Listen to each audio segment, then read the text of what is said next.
semuanya, Bapak Ibu, teman-teman pimpinan pusat PWI, khususnya yang saya hormati Ketua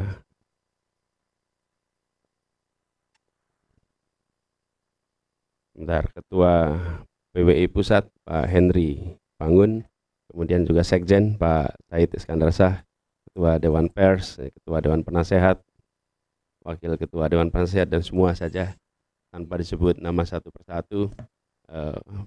Ini banyak teman-teman yang biasanya diskusinya di media-medianya gitu, sekarang kumpul semua di sini. Terima kasih dan senang sekali bisa kembali ke PWI. Saya datang dengan didampingi Bang Saur Huta Barat, wartawan juga kelihatannya. Bang Saur Huta Barat, kemudian Pak Sudirman Said ada di sini bersama-sama mendampingi untuk ngobrol. Tapi sebelum ngobrol lebih jauh, saya ingin cerita sedikit soal PWI ini. Karena nama PWI itu adalah nama di rumah kami. Dan masa kecil saya itu jalan kaki ke PWI rutin, kantor PWI di Jogja. Kenapa? Karena kakek itu adalah disebutnya waktu itu wartawan 3 zaman. Karena hari ini sudah tidak ada 3 zaman. Tapi waktu itu ada istilah 3 zaman. Zaman Belanda, zaman Jepang, dan zaman Republik. Jadi kalau teman-teman yang Bang Saur sih di Jogja waktu itu pasti ngalamin, itu adalah masa di mana saya datang ke acara-acara PWI. Jadi nama PWI itu nempel. Makanya tadi juga saya baru ngeh nih pas datang gitu kantor PWI. Ini kan tempat masa kecil itu selalu jalan-jalan di Jalan Ahmad Dahlan di Jogja, belakangnya Seni Sono. Seni Sono itu sebuah gedung, nanti belakangnya ada kantor PWI. Itu rutin saya datang ke situ, sangat sering. Dan itu pusat kota yang punya memori tersendiri. Makanya hari ini senang sekali bisa kembali ke PWI, ngobrol dengan Bapak Ibu sekalian terkait dengan banyak hal. Nah,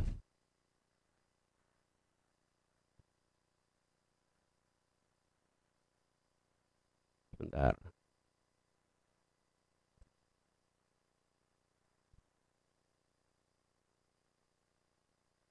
Saya lagi coba lihat pertanyaannya. Nah, ini dia.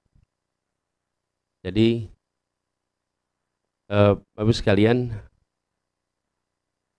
ada pertanyaan yang diajukan. Nanti mungkin kita banyak diskusi ya, Pak Ketua. Tapi ketika berbicara tentang platform terkait dengan penguatan nilai-nilai demokrasi, good governance, penegakan hukum. Kemudian juga ada pertanyaan tentang komitmen anti korupsi, kolusi, nepotisme. Lalu bagaimana terhadap pemerintahan efektif, efisien, akuntabel, transparan. Kemudian juga ada pertanyaan komitmen terhadap perlindungan kemerdekaan berekspresi kepada semua. Dan 3 hal pertama, quick win yang akan dilakukan untuk terwujudnya keberlangsungan media yang profesional dari pusat sampai ke daerah. Itu 5 hal yang dikirimkan. Nah, kalau boleh saya menjawabnya sebagai sebuah kesatuan, tidak sebagai satu-satu pertanyaan, supaya kita bisa melihatnya juga sebagai satu rangkaian. Pertama, dalam visi kami menempatkan masalah di Indonesia di dalam 2 dimensi. Dimensi pertama adalah dimensi sektor. Ada sektor kesehatan, sektor pendidikan, sektor perekonomian, sektor perhubungan, itu sektor. Lalu di antara sektor itu apa yang akan dikerjakan? Dimensi pertama. Dimensi kedua adalah dimensi teritorial, wilayah. Apa yang akan dikerjakan di Sumatera, apa yang dikerjakan di Jawa, apa yang dikerjakan Kalimantan, apa yang dikerjakan Sulawesi, bagaimana Nusantara Tenggara. Kami mendekatinya 2 ini. Dan kalau boleh dibilang di antara 3, satu-satunya yang memasukkan juga masalah wilayah. Karena kami melihat, kenapa itu dilakukan? Nah, karena rumusan masalah kami, apa masalah yang mendasar Republik ini? Salah satu masalah mendasar Republik ini adalah belum terjadinya keadilan sosial. Karena itulah ada ketimpangan, ada ketidaksetaraan. Dan ketimpangan itu salah satunya adalah ketimpangan lintas wilayah. Nah, ketimpangan ini membuat apa yang kita sebut sebagai kesejahteraan, kemajuan itu belum dirasakan dengan baik. Nah, itu sebabnya misi kami adalah Indonesia adil makmur untuk semua. Digaris bawahi, bukan hanya Indonesia adil makmur, tapi garis bawahnya adalah untuk semua, supaya bisa, nah karena semua bisa menjangkau, maka sektor dan wilayah. Kemudian yang berikutnya adalah ketika kita berbicara tentang persoalan ketimpangan ini, saya ingin berikan gambaran sedikit. Apa sih fokus pembangunan kita? Fokus pembangunan kita itu pada manusianya. Pembangunan manusia. Karena itulah kekayaan terbesar kita dan itulah yang menentukan kualitas bangsa kita. Nah, begitu lihat kualitas manusia, Bapak sekalian, Jawa dan Sumatera, indeks pembangunan manusianya itu 69 tahun 2013. 69 angkanya. Tahun 2022 di seluruh wilayah Indonesia angkanya 69. Apa artinya? Jawa dan Sumatera 10 tahun lebih maju daripada seluruh pulau lainnya. Oke. Bukan angkanya selisih 5 poin. Masalahnya 5 poin itu diraihnya 10 tahun. Jadi kalau kita hanya bilang, oh selisihnya 5 poin, seperti kayak gampang gitu naikin 5 poin itu. Enggak, 5 poin itu 10 tahun.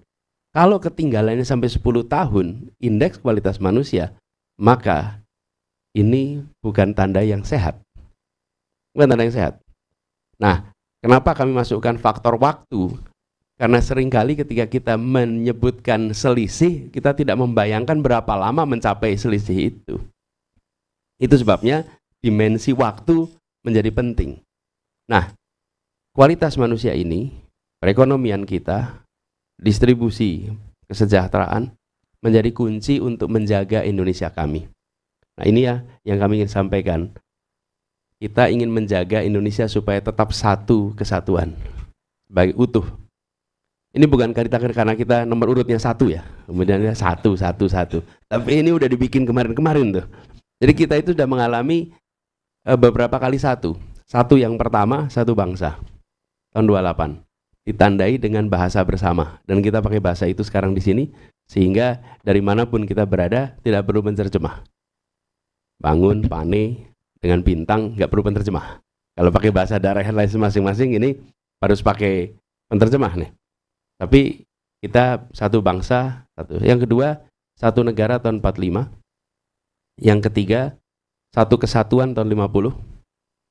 Tapi belum 1 tanah air. Karena kita masih tanah saja. 57 deklarasi Juanda, kita menjadi 1 tanah air. Nah, tapi deklarasi Juanda itu baru diakui dunia tahun 82. 25 tahun. Kita sudah 4 kali 1. Nah, 1 yang kelima, visi kami adalah 1 kemakmuran. 1 kemakmuran. 1 kemakmuran ini harus terjadi. Bapak Ibu sekalian mungkin ingat balkanisasi. Konflik etnik ya kuat. Kalau Bapak Ibu perhatikan, konflik etnik itu di ujung. Sebelumnya adalah disparitas yang luar biasa antar negara-negara, yang sekarang jadi negara 8 negara. Makedonia, Serbia, kemudian Bosnia, kemudian ada Montenegro. Itu semua disparitasnya luar biasa, tapi dibiarkan. Tito tidak melakukan apa-apa. Yang terjadi di ujung konflik etnik habis. Itu seperti hutan dikeringkan, sehingga ketika ada puntung rokok ya, nah kita biasanya konsentrasi pada puntung rokoknya siapa nih yang jatuhin. Lupa siapa yang ngeringin hutannya ini. Coba kalau hutannya basah, yang puntung rokok pun tidak berdampak. Nah, kami melihat bila ini dibiarkan terus risiko kita besar. Karena itulah kenapa harus ada kesetaraan. Nah, itulah yang menjadi visi kami, dan untuk itu bisa dilakukan, maka ini terkait dengan prinsip-prinsip nilai demokrasi. Indonesia sudah mengambil rute yang benar. Apa rute yang benar itu? Kita melakukan demokratisasi tahun 98-99 dan desentralisasi bersamaan. Banyak negara yang tidak melakukan ini bersama-sama. Biasanya demokratisasi saja, lalu desentralisasi saja. Kalau ini tidak. Dan desentralisasi itu ada beberapa fase. Ada dekonsentrasi, ada devolusi. Indonesia itu desentralisasinya sudah mendekati devolusi. Jadi kewenangan itu betul-betul diberikan kepada daerah kecuali beberapa urusan. Tujuannya apa? Kapasitas di pusat tidak mungkin bisa menyelesaikan semua urusan yang ada di daerah kalau perencanaannya tersentralisasi. Karena itu diperlukan desentralisasi, lalu diperlukan pemerintah daerah yang responsif. Nah, demokratisasi, desentralisasi. Tapi yang sekarang menurut kami beberapa waktu ini terakhir terjadi, akhir-akhir ini, adalah demokratisasinya yang sudah dikerjakan dengan berbagai macam reformasi partaian, reformasi pemilihan umum, reformasi hubungan antar lembaga tinggi negara, itu kan semuanya mengalami reformasi.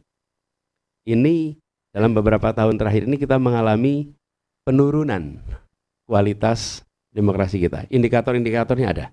Kita bisa lihat penurunan kualitas demokrasi. Yang kedua, desentralisasi yang kita sudah beberapa waktu ini terjadi resentralisasi dengan ada revisi-revisi perundangan dan keputusan-keputusan. Saya beri contoh. Saya mengambil keputusan untuk membuat peraturan gubernur. Peraturan gubernur itu harus melewati Kementerian Dalam Negeri dan disetujui Menteri Dalam Negeri, baru peraturan gubernur itu bisa dijalankan. Padahal kewenangannya ada pada gubernur. Itu yang terjadi pada semua. Sesungguhnya itu mau merespon keadaan. Banyak yang bikin aturan macam-macam. Karena itu harus dilempengkan. Tapi yang dikerjakan bukan melempengkan, tapi melakukan resentralisasi. Akhirnya apa? Backlog. Pergubnya udah keluar, baru sekian bulan kemudian, nanti minggu kemudian baru itu keluar. Kenapa? Ya bayangkan, di sini harus menampung seluruh pergub dari seluruh Indonesia, lalu diverifikasi, diproses, dan potensi hengki-pengki di dalam. Potensi. Karena peraturan itu kan, ini kan perubahan peraturan. Mendadak di ujung, ini contoh resentralisasi yang kami alami. Begitu juga dengan pertambangan energi dan lain-lain. Yang banyak kewenangan ditarik ke pusat.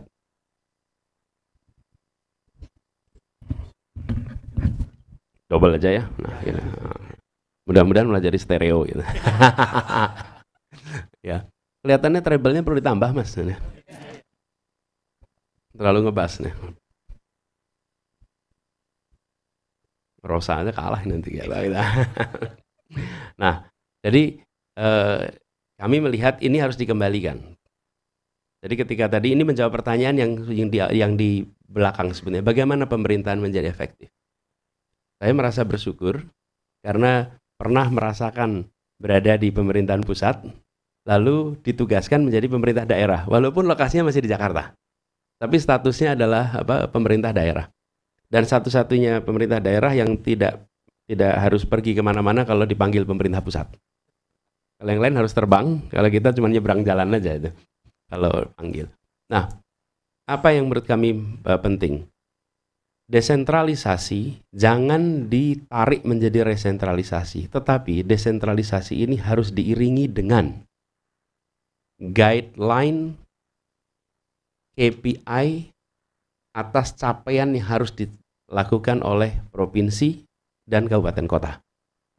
Jadi kalau sekarang kita punya komitmen dunia internasional soal lingkungan hidup, kan kita ikut nih COP20, Paris Agreement, ini Pak Presiden juga lagi berangkat ke COP di Dubai. Itu komitmen itu kan tanda tangan global. Yang melakukan eksekusi siapa nanti?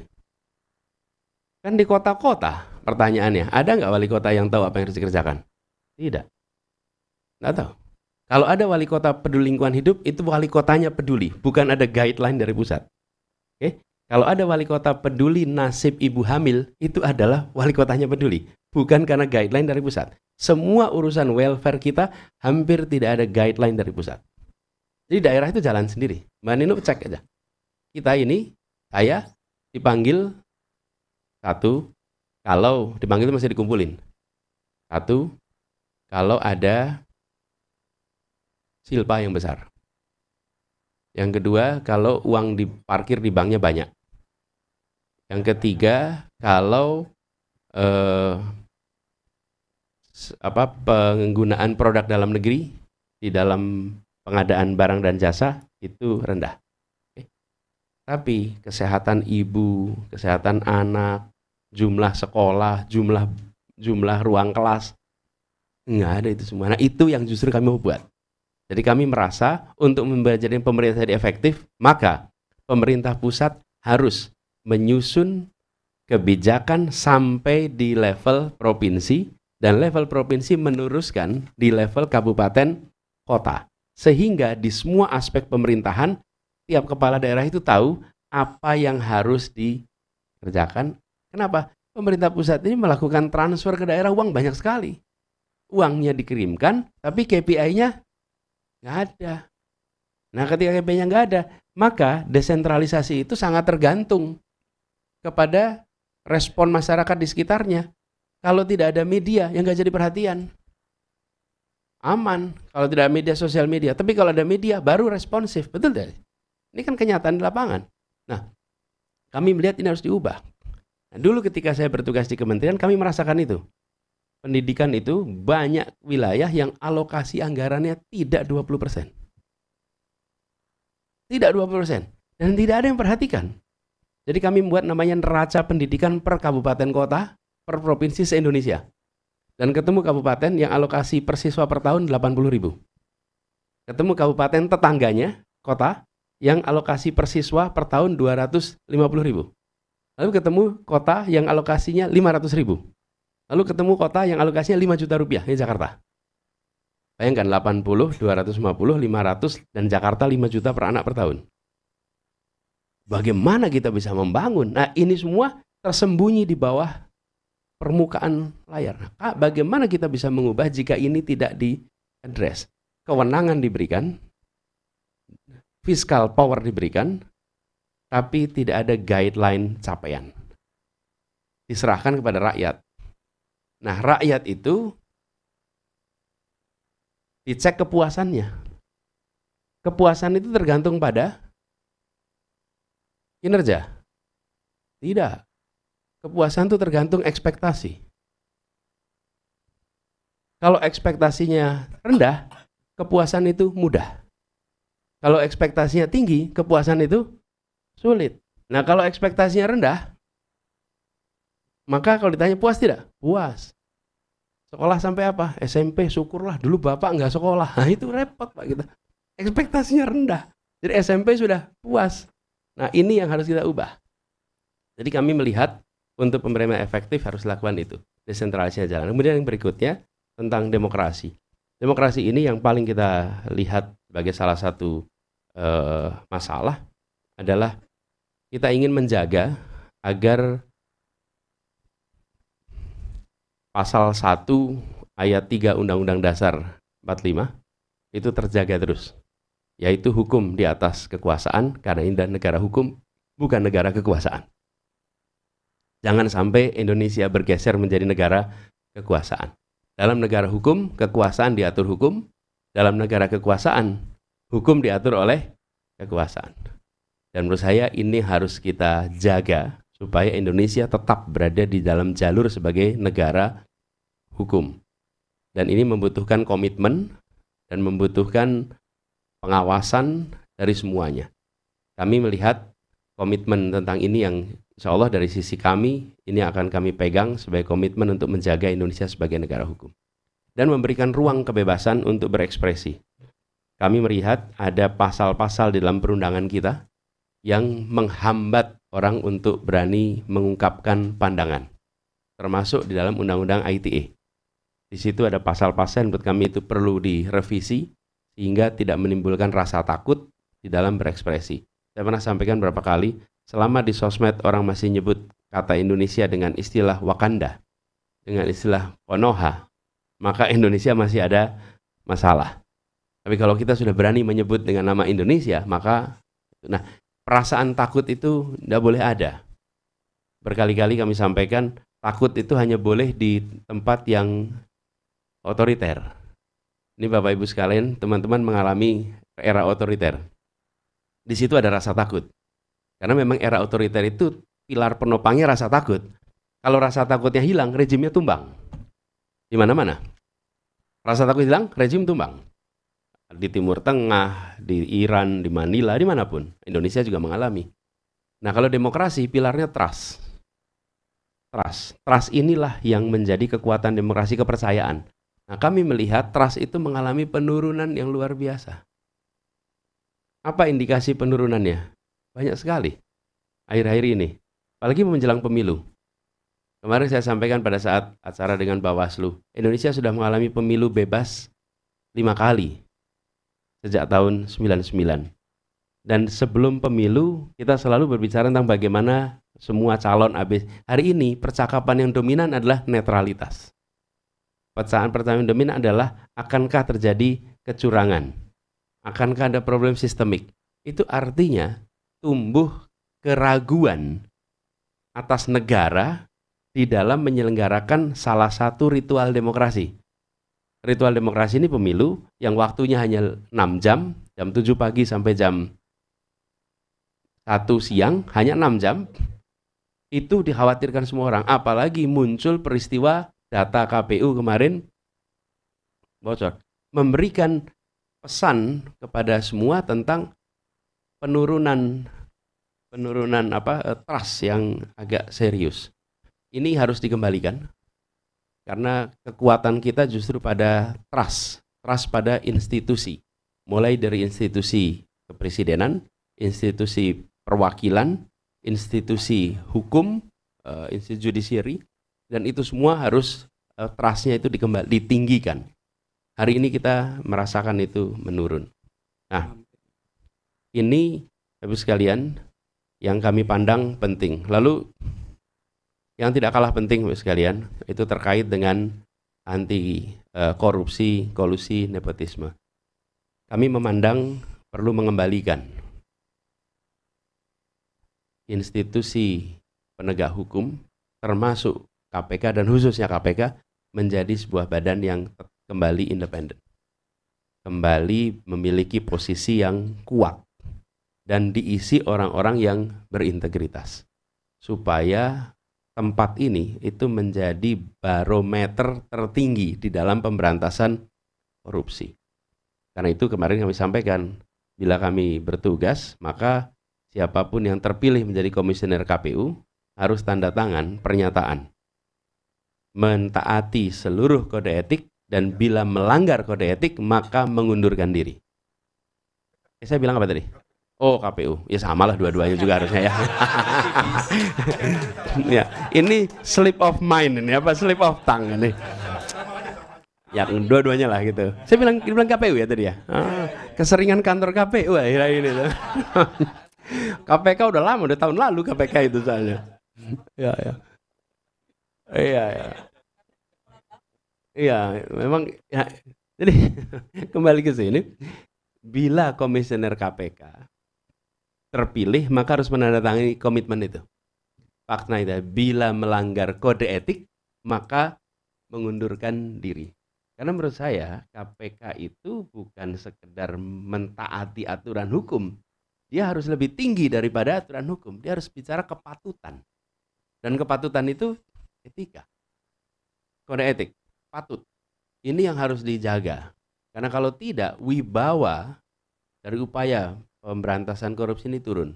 Dan ini akan menurunnya luar biasa. Yang berikutnya adalah soal nepotisme.